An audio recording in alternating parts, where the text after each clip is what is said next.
From cheers of the fans to the crack of the bat, learn it all from Jimbo, Gabe, Mike, and Matt. Giving thoughts on all public teams, whether times are boom or if they are lean. Hero players that you should know, not only the good things, highs and the lows. Here it is, we're ready to go. Please enjoy the podcast. On with the show.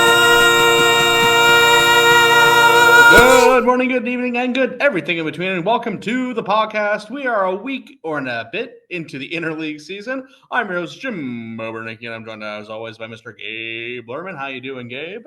Tired. It's been a week at work. I'm looking forward to having Friday off so I can skitter out to the Canadian Baseball Hall of Fame and wonder where Scott Matheson is.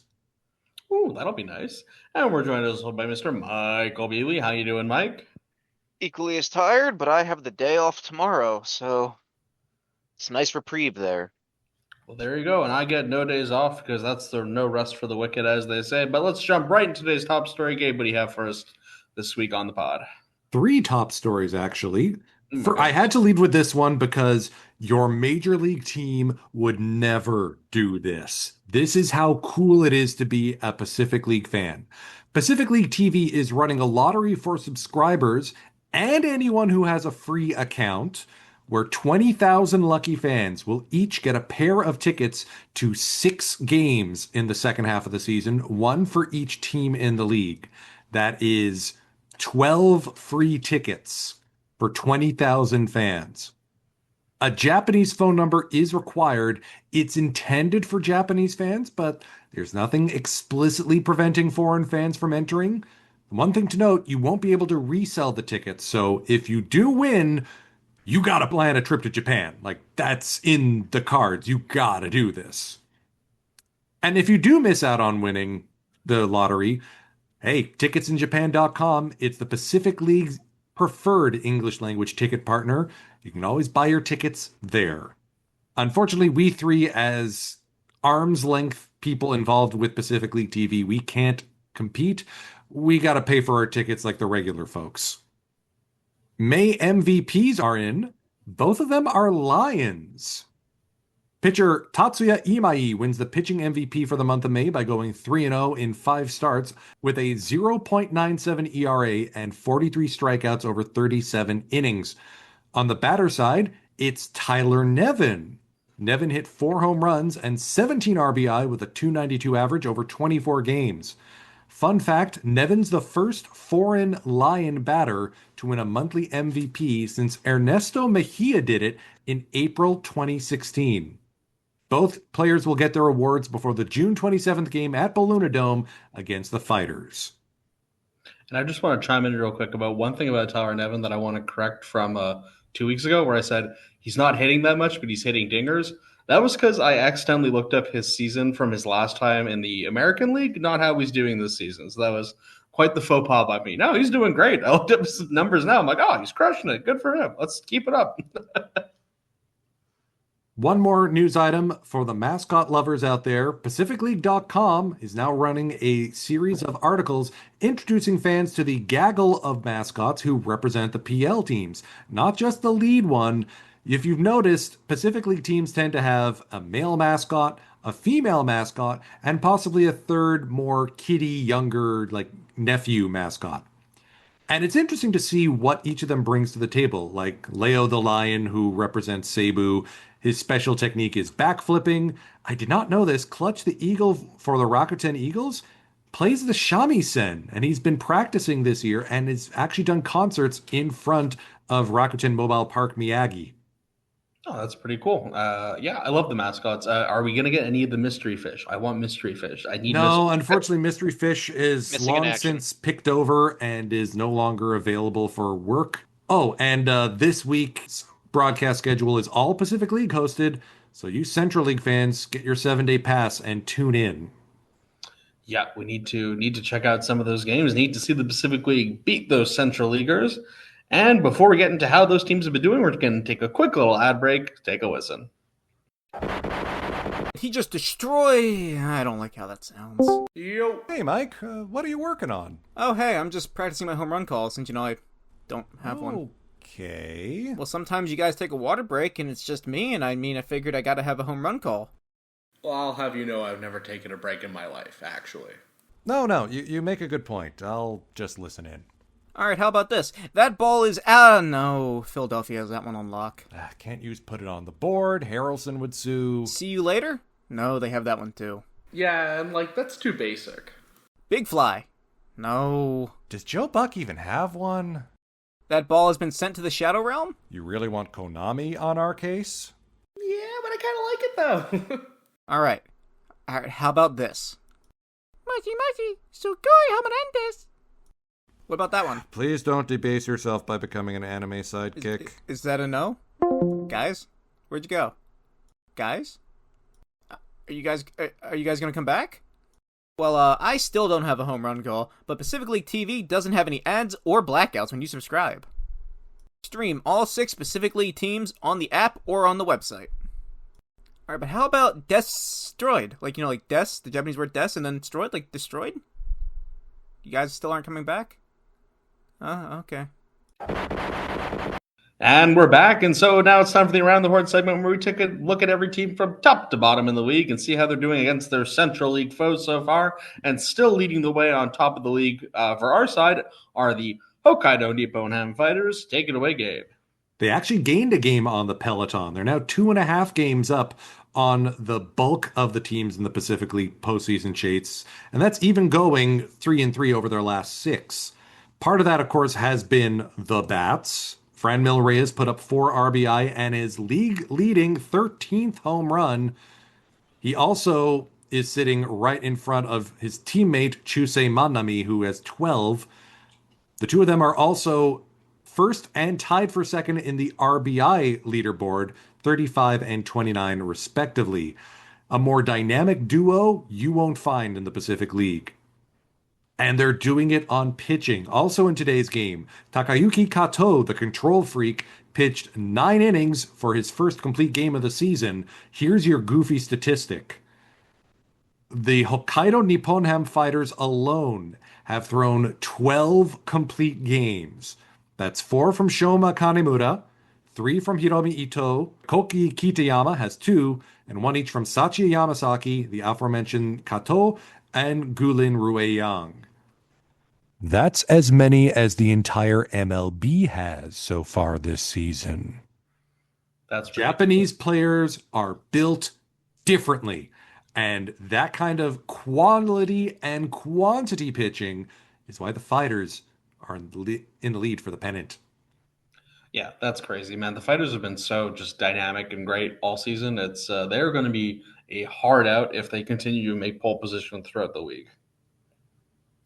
But that brings us over to a surprise team. I mean, we all saw the Fighters coming this year, but the surprise second place team, the Saitama Seibu Lions, 2-4 in their last 6 over this week, including getting swept by the Carp in Mazda Zoom Zoom Stadium. But they did beat the Tigers in back-to-back games this just over the last couple of days, which bodes well for them because the Tigers are not only leading the Central League, but I think leading all of MPB right now. So maybe a little preview as to what the final could be and what the result could be. I'm getting excited for this Lions team. They're doing really well.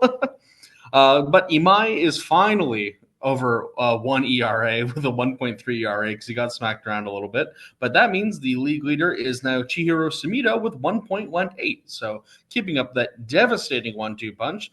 Tatsuki Nakauchi has been not so great so far since coming back from injury, but I'm sure he'll find his way soon. And Kaima Taira leads the PL with 14 saves, including a perfect 3 strikeout performance to close out the Tigers the other day.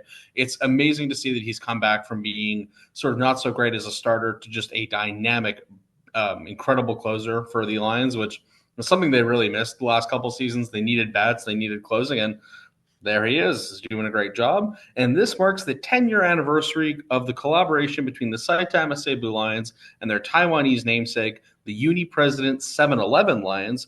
Both teams exchanged mascots and cheerleaders for a series of games. So that's a fun little, cute little history bit for the Lions. And I'm feeling great about how they're doing, even though they had a losing week. I got the Lions fever. The vibes are there. Let's keep it up. I low-key think the Lions can make a run to the finals. They just got to get past the Fighters, which might be a tall order. I mean, if Tyler Nevin keeps hitting and if Seiya Watanabe can continue to do well over in left field, who knows? They've definitely got the defense.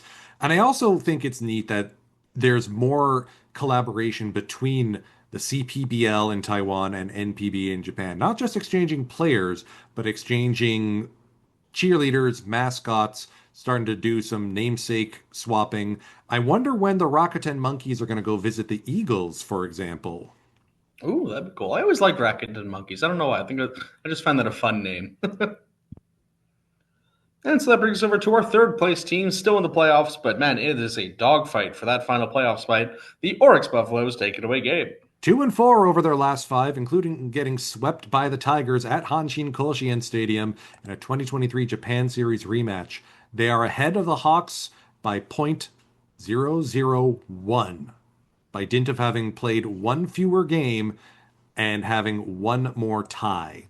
Yeah, it's real close. We can't be comfortable here. Congrats and bonsai to starting pitcher Alan Cootie for becoming the 158th pitcher in league history to record 1,000 career strikeouts. He did so in yesterday's game. Also, congratulations to foreign starting pitcher Anderson Espinoza. The lefty starter got his first win in 333 days back on June 5th against the Carp. The 7-game losing streak was the longest by a foreign pitcher in franchise history. File one under oof and ouchie. Rookie outfielder Yusuke Mugitani was diagnosed with a left finger fracture and delisted from active status while he heals. I mean, I broke a similar bone in my right hand earlier this year. Was not fun. I mean, you guys remember how much I was griping about it, and I wasn't even a professional baseball player. Yeah, hand injuries. I've had like finger fractures and stuff like that, and it is unpleasant to say the least. So get well soon, Yusuke. That sucks. Yicky. Buffaloes are still doing well at the plate. The absent Ryo Ota still sits second in batting average. Hopefully he gets back from his hand injury soon. But Yutaro Sugimoto's now batting .298 and is tied for fourth in the league with 7 home runs, along with his first baseman and right behind him on the batting title chart, Yuma Tongu. And let's not forget Keita Nakagawa still sits tied with Hotaki Yamakawa for fourth in RBIs at 28. The team is still doing pretty good on both ends of the baseball. Just going to be a matter of can they outpace the team immediately staring them down from the rearview mirror. Yep, and that's my cue to talk about the Fukuoka SoftBank Hawks, who are hot. I mean, I cannot emphasize how on the tail of the Oryx Buffaloes they are. 3-3 this week, which sees them a single. Is that a millipoint? I don't. 0.001 percentage away from being away from the Oryx in the standings. They are right there, almost as equal as possible.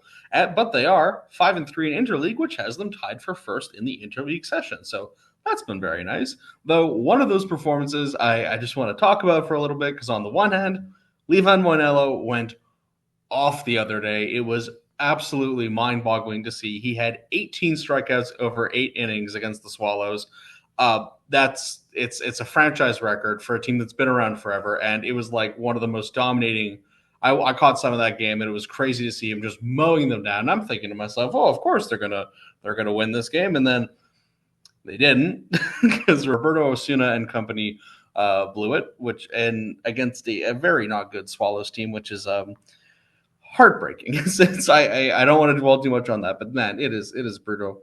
Levan Moinello's ERA is 1.298 this season, so he is hot on the tails of Chihiro Sumida. But back to Osuna, who has been demoted from the closer role because he not only blew this save, but he's been having a bad season. Not a great season. I think that was the 6th blown save of the season so far. And so manager Hiroki Kokubo has decided to have a bit more of a closer by committee thing going on going forward. It's going to be a bit more of a platoon thing.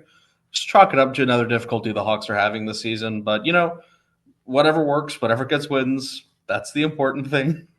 But big shout out to Tatsuru Yanagimachi. Oh, I got it. There we go. Took over the batting title race. He's now batting .362. He's just raking. And what's so funny about him is that I've always known him as like a decent player. And like throughout the season, every time I look at the box scores, I'm like, oh, he had a nice little game. Constantly thinking like, okay, but he's going to regress back to the mean eventually. And he's not doing that. He is just hitting the ball better than anybody else in the league right now. So that's very cool to see. And, again, yet another example of the Hawks' depth coming through and having a player help them out this season with all the injuries. And Hotaki Yamakawa and Isami Nomura have 9 and 7 home runs, respectively, leading the team. It's good to see Yamakawa getting back up there. Hopefully he can catch up to Reyes and Manami. And a special little shout out to Mr. Kensuke Kondo, who is back in regular action pretty regularly now and got his batting average up over 300 and is making some beautiful defensive plays, which you're going to see on the top 10 this week. So things are looking up for the Hawks, except for all that bullpen stuff. Other than that, we're doing good. Let's go Hawks. Somehow, I don't think the O and Don are going to be able to figure that one out in time for next game. Well, too we'll many there. English words. Oh, you know what? I'm going to listen to this recording, translate it, send it out to the people. Let's get that going. And so that brings us over to our next team. They're not so close in the playoff race. It's a bit of a 4-horse race, but, there's still a lot of season left. And this is a team that has had some historic comebacks before, the Tohoku Rakuten Golden Eagles. Take it away, Mike. 1-5 and complete with some countryside games in Koriyama and Yamagata. Congrats and bonsai to the legend Hideto Asamura, who played in his 2000th career game on June 5th. He is the 57th player to reach the mark, and considering most of those were consecutive thanks to his Ironman streak, it's even more impressive. His first game was at the end of March 2010. Was quite disappointed to see that streak come to an end. But interesting story. Eagles GM Kazuhisa Ishii was quoted by the Nikon Sports saying that the plan for Luke Voigt is to play him in the middle of the lineup at first base or DH, as the signing was made official yesterday, basically giving Asamura a chance to take some time off. Now that his Ironman streak is over, Ishii also indicated that Oscar Gonzalez is going to take some time to ramp up and may be ready around the All-Star game. Well, that'd be nice. I mean, Asamura's been having a pretty good season, and hats off to him for kind of probably coming down to the end of a legendary career, but no, it's always good to see him keeping it up with the Eagles. And more foreign pop in that lineup, not having to rely on Michael Franco all the time. It's a good call. Good to see that Voigt has picked up his career in maroon. And so that brings us over to the bottom of the Pacific League, the dark depths, which the Lions used to work well, but they do not anymore. It's their rivals, the Chiba Lotte Marines. Take it away, Mike. Okay, for the Marines, 2-4 in their last 6, including getting swept out of Vantolin Dome by the Dragons. Brian Sammons had a great game yesterday, throwing 7+ innings of one-hit baseball, including 6 no-hit innings. Fumiya Ono and Akira Yagi put up perfect innings in relief to complete the effort. That was a great outing by him. You can catch the highlights on the channel. Continuing with the cultural exchange, the mascot and cheerleaders from KBO's Lotte Giants will be traveling from Busan to visit their Lotte brothers in Chiba for June 28th and June 29th. To keep up with the conglomerate, I believe the Lotte Giants are actually playing pretty well this year for the first time in a while. I believe they're in either 3rd or 4th place in the KBO. Select tickets sold for the August 9th game at home against the Buffaloes will come with a Hawaiian shirt. That's nice. That's fun. I mean, I should probably try to get my hands on one. Yeah, I was just thinking, I wish I was there for that. Wish I had swag like that. You are correct. The Lotte Giants sit 3rd right now in the KBO, 3 games behind the Hanwha Eagles. Whoa. Huh. So no matter where we're at, Lotte's behind the Eagles. Got it. Yeah, but at least some Eagles and Lottes are doing well this season.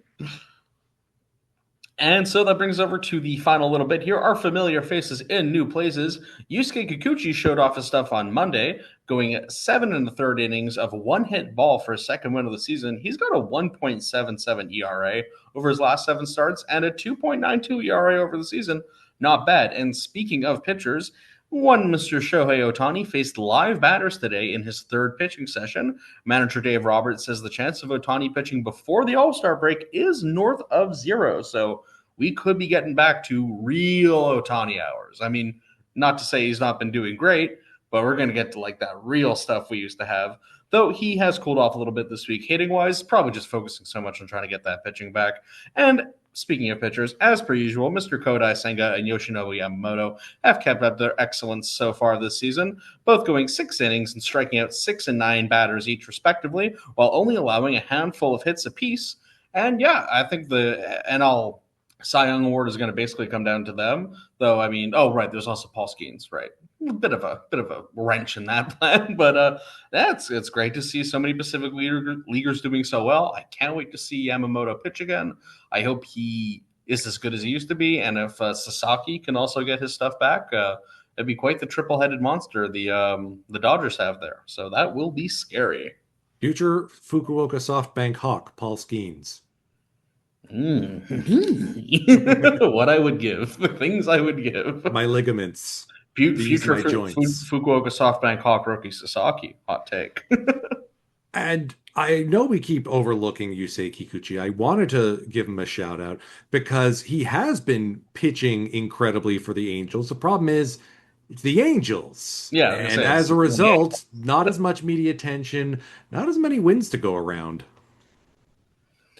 And that brings us to the end of today's show. And for our question of the day from us to you and you to us is, what is the largest crowd you've been a part of? I went and looked up mine because I remember what it was, so I wanted to just get in first. For me, I was part of the record 61,004 people. They got really close with that, of people who attended the Montreal Impact versus Club America for the CONCACAF Champions League final. It was crazy to see my home team playing in the final at my home stadium, at which we lost 4-2. And that doesn't sound so bad, except that last goal, our second goal, came in like the last minute. So really, it was 4-1, and I think it started off 4-0. It was rough, but hey, there were a lot of us there to be sad about it, and that's really great. What about was that at Stade Olympique or was that at Stade Saputo? No, yeah, that was at Stade Olympique. You can't get 61,000 people at Saputo. Yeah, it was a special just at Stade Olympique, and a lot of nostalgia for that place, obviously with the Expos, and it's got a lot of historic value. But man, that place is a hole. What an awful place to watch sports at. I did a tour of the Stade Olympique in Montreal in 2017, and you could see the floor. Yeah, it's 6 inches of turf on top of concrete. No wonder everyone's knees blew out. Yeah, it's brutal. It's not great. But it's too historical culture. Like they say, it'll cost too much to demolish instead of just keeping it around. We're getting into other stuff. What about you guys? Big crowds. I mean, just by dint of the fact that the Blue Jays ballpark can hold 45,000 fans before you get to standing room, I guess it's one of those games. If I had to be precise, I'd probably say 2015 ALCS or ALDS Game 2. It was an afternoon start. It was still a sellout. The game went 14 innings before the Rangers won. Brett Cecil blew out his elbow, and I'm sitting there going, I have to go back to work after all this? Oof, that sucks. What about you, Mike? It is either the Phillies game from 2000 and I want to say it was 2007 where they clinched the playoffs against the Nationals. I believe it was a full house for that, and Citizens Bank Park sits around 43,000. It's either that or a sold-out crowd at Tokyo Dome for Fan Appreciation Night, which I think Tokyo Dome sits a similar, maybe more, maybe less amount in baseball configuration. So probably one of those two. Yeah, the tricky thing with Tokyo Dome is that it's got all sorts of different configurations, right? So yeah, who knows? But yeah, that's really cool, and I would love to see what our fans' answers are. So please do let us know what the largest crowd you've been part of for any event was. And that brings us to the end of today's show. Like, comment, subscribe, do all that YouTube stuff. Check out the games on Pacific League TV, and we'll get you next time on the podcast. Take care.